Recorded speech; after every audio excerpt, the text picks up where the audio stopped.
Welcome po sa ating channel, Big and Tonic. Ito po isang video mga boss ang atin na naman ginawa. Ito pong video na to ay tungkol sa isang Rouser 135 yan. Rouser 135, bali to, tumirik yung motor. Tumirik to tapos ang nangyari, bali kikik nila, ayaw na mag-start. Yan, ayaw na mag-start nitong Rouser 135 na to. Tapos kick sila, ito, kick. Yan, kick niya tapos dire-diretso lang. Yan, lumulusad yung kick, parang walang presyon. Ito.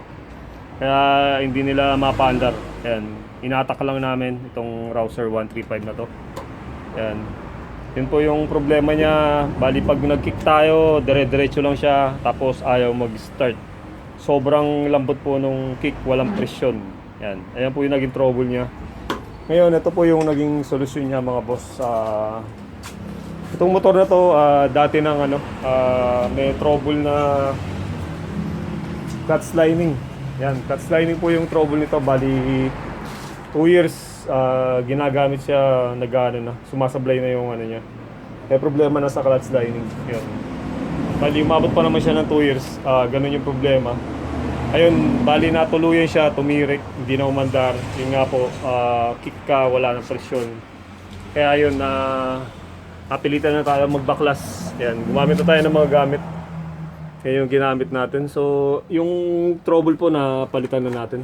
Tinesting ko na siya. Ito yung nabili ko na clutch lining. Ito, pinalitan ko na siya. Bali yung ginamit natin, lang, local brand. Hindi siya, original na Rouser. Yan, Platinum.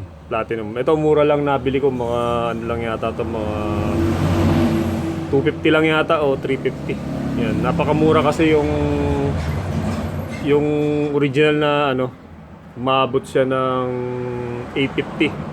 Kaya ito lang yung binili ko. Yan, Rouser 135 tapos clutch lining. Yan. Bali nag-DIY lang tayo.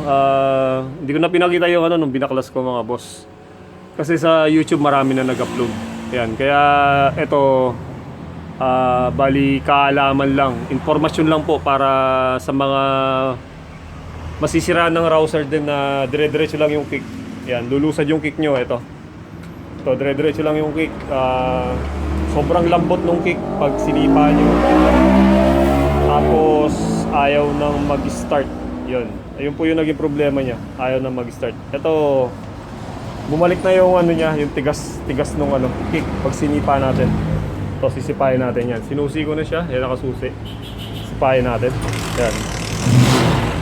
Yan. Kita nyo na umandar na siya. Yan. Saglit lang umaandar. So yan po, sana nagustuhan nyo yung video natin mga boss. Short video lang to pero informasyon din po, kaalaman nito. Para sa mga kasisiraan po ng Rouser 135, yun nga po, inatak lang namin to. Tumirik siya. Yan, nag-overtake siya tapos yun, tumirik, ayaw nang umandar. Tinamaan na po yung clutch lining. So yan po, channel na yung Tech and Tonic. Ganito lang po yung video natin at maraming pong salamat.